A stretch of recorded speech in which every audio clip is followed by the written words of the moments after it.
So now we learn to speak as to be most effectively heard. Right? Most effectively explaining and defending preborn rights. Now, I don't want to act like this is like something like, Shay, yeah, you know I do. I mean, I wrote some stuff, and last year I was using these very words I'm telling you not to use. Right? Like, this is brand new to me.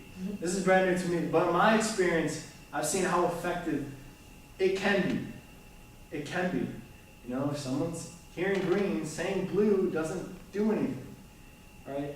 And so this is very new to me, and it's been very effective. So I hope, you know, that we can shape our habits to be most effectively doing this. If we're going to get up on Saturday morning and go down and try to save lives, which is worth doing, then we might as well put into the hours the most we can, right? Not just do the hours, but put into them the most we can. It's like a workout, right? You're not going to do your bench press, you know, with bad posture.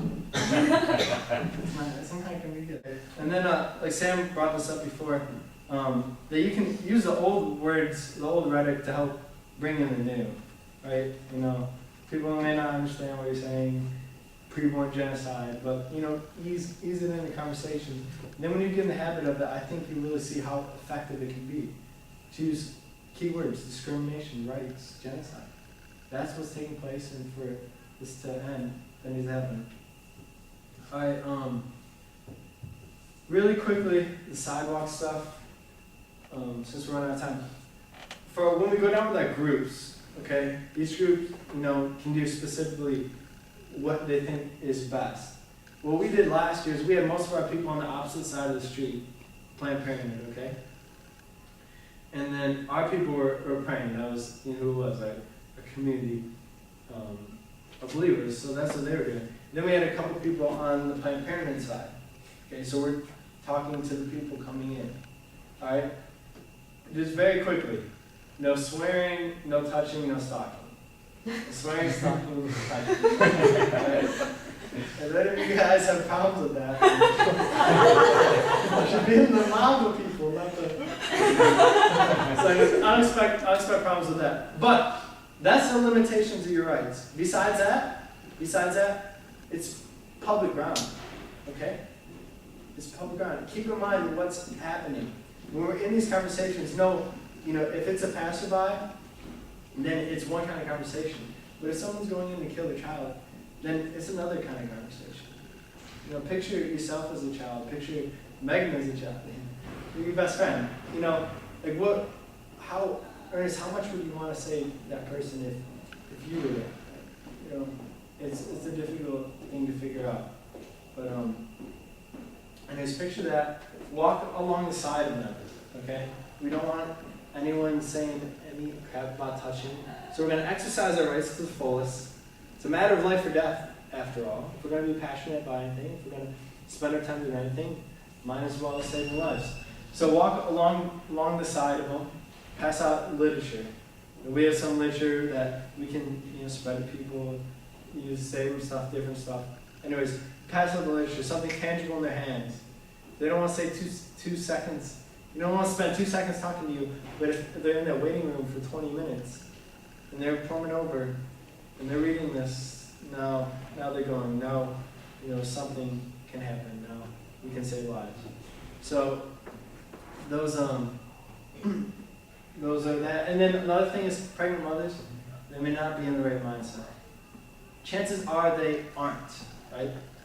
You have a priceless gift in you, a unique person that can never be replicated, never has been and never will. There's only one of a kind, and your desire is to kill a person, right? You can't possibly be in the right mindset. And a lot of them have been abused for weeks. A lot of them don't want to kill the children, but they've been abused. Boyfriends, family members, whatever. Backed in a corner. So know that they probably won't be in the right mindset. So if there's just another person with them, try to get them.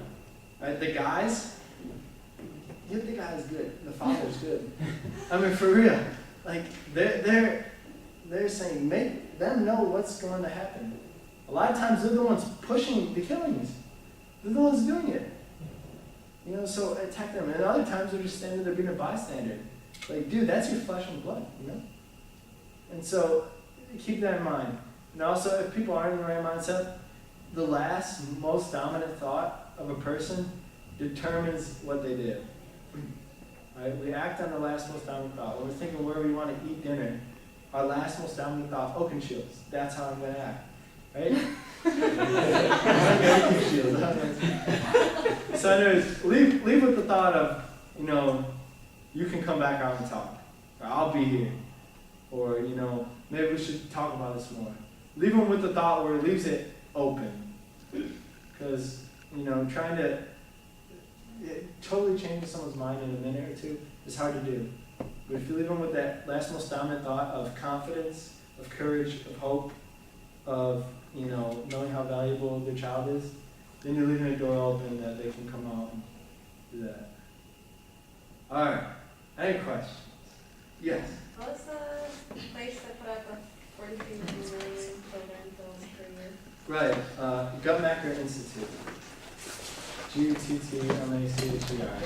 Oh, okay. And so, yeah, they're a partner of Planned Parenthood.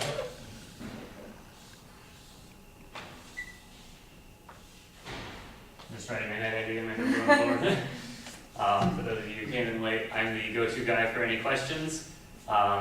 Just as a reminder, our kickoff rally will be this Saturday from 10 to 12. We'll meet outside Immaculate Conception Catholic Church. Does everybody know where that is and have rides? Where is it? It's in downtown Ithaca. It's 113 North Geneva Street. Victoria, she just left. She's helping to arrange rides. So if you could just give me your net ID after the meeting, I can get that arranged. Hannah? What time did you say it was? 10 to 12? 10 to 12. Yeah, so The football game starts at 12:30, so you still got time. and so yeah, that's a block away. So maybe.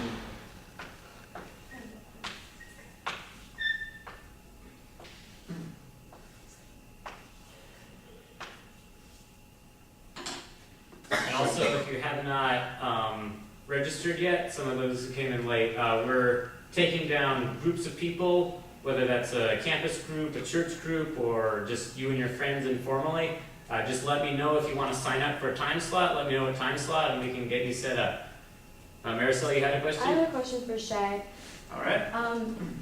So something that concerned me was when to end the conversation. Right. Given a specific situation, the person's very aggressive, towards you, comes maybe starts yelling at you or speaking in a very aggressive tone to you. How would you A, either get out of that, or B, is it more effective to continue with them, try to reason with them? What would you do in that given situation? Right. So I named the 3 things for stopping. They're being a hypocrite, if they know that, if they know they're discriminating, if they know there's a kid killing someone. One thing I forgot to mention is that they're not being serious. Some people, so you're saying an aggressive person, right? Right. There's some people that really want to get a rise out of you. Right. And they're doing it just for the heck of it. So if it's someone doing that just for the heck of it, if they're not serious, obviously if they don't have a child that they're bringing in, then no, just end it, right? And specifically, how would you end it? Would you just walk away and not say anything, or do you have a little sign off or something?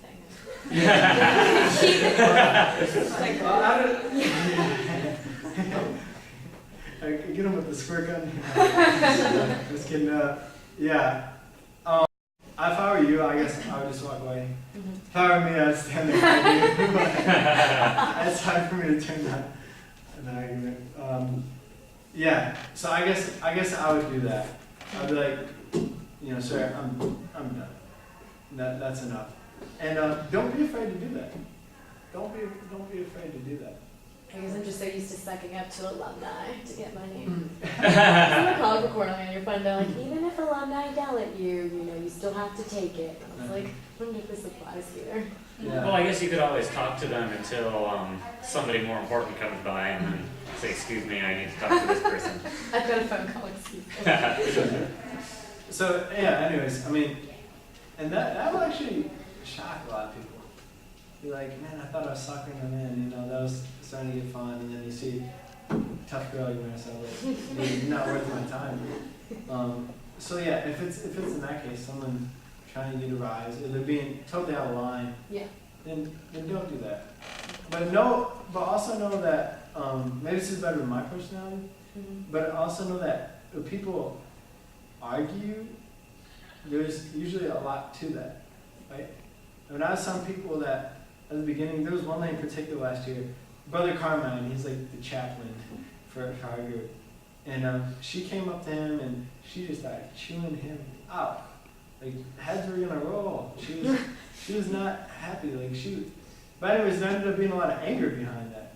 She ended up killing a couple of her kids, and now she's really mad that she did so. And she felt she did that because, this, and this, and she was mad at people like Brother Carmine, priests, and stuff like that. She felt that they didn't help her. She was treated badly by a priest showing up. And so anyways, once we just got past that, and it was good. I talked to her for a long time, and she gave me 4 hugs at the end, and it was really cool. So, I guess there's some people that they're doing it because they're hurting, but if someone's doing it to rile you up, don't even waste your time, right? So that's a good question.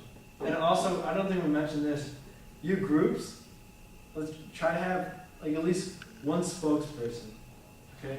So my group, when that lady came, they just called me over right away. They said, "Shay, you talk to her."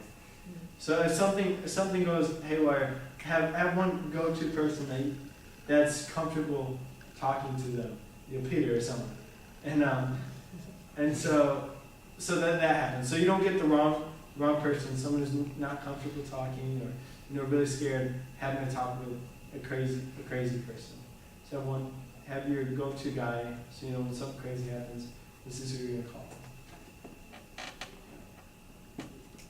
Anyone else?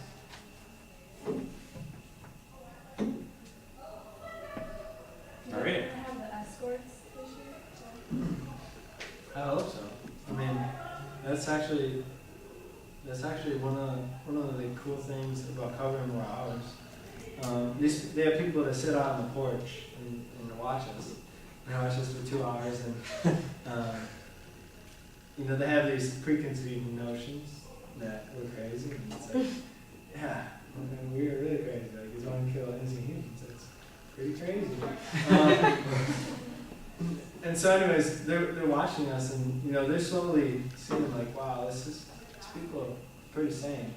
What they're saying makes sense. And you slowly see them changing. And I felt if we were covering more hours, we were more consistent. That more people sitting there. It's a captive audience. They're seeing you on your own time. College students nonetheless, doing this for someone that you can't see, you can't touch, you can't hear, and you probably never will. Right? Even if we save someone's life, last year we saved someone's life, that person will never come back and thank us. It's totally selfless. So you have a captive audience seeing that, why are they really here? Maybe these aren't bad motives. And you slowly see some changes. And I feel that if we're more consistent, that we can get some people that really, come to the truth. And that would be an amazing thing. Sorry, one more question. I know last year we had a camera at a couple of them to make sure our own rights weren't violated. Are we going to do anything about that, or in case they were called? We're definitely going to have it Saturday because that'll be a big group of people. Right. Usually with small groups, they don't bother us so much, but if they start bothering us, then we get the camera.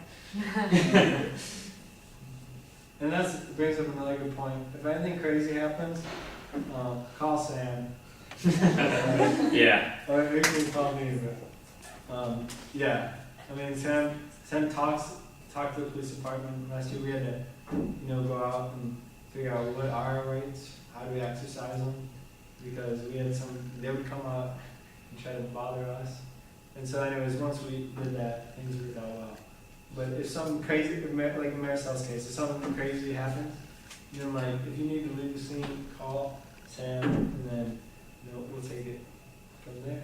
Yeah, I know the person in the police department. We've been exchanging emails and phone calls rather frequently. So if anything happens, I can tell him, and he knows us, so it'll work out. All right. Well, thanks for coming, everyone.